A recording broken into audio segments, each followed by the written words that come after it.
Hello, my name is Shadiat Gwamasirabo, and I'm the Postgraduate Admissions Lead at African Leadership University School of Business. If you're thinking of applying for our MBA program, you're in the right place.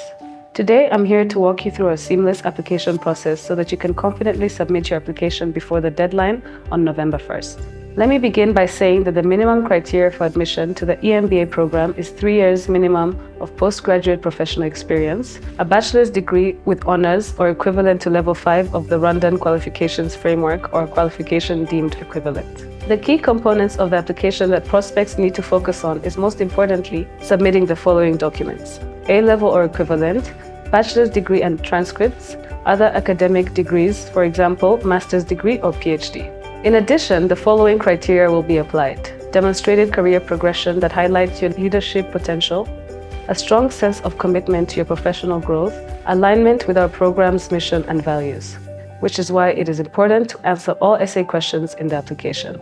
The most common challenge I've noticed that applicants face is submitting the correct documents and answering the essay questions.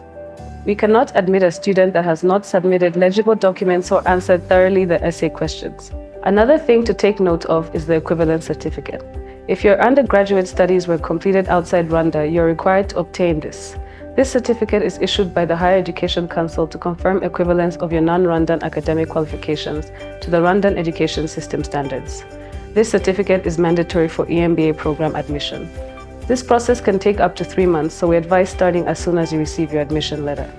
Important deadlines to remember are November 1st, which is when the application closes, December 1st, which will be the last day to decide if you're accepting, deferring, or declining your offer, and January 11th, the first day of the in-person intensive.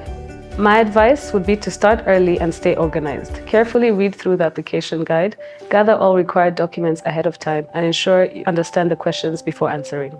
Take your time with both the written and video submissions to present your best self. Don't hesitate to reach out if you need clarification. We're here to help.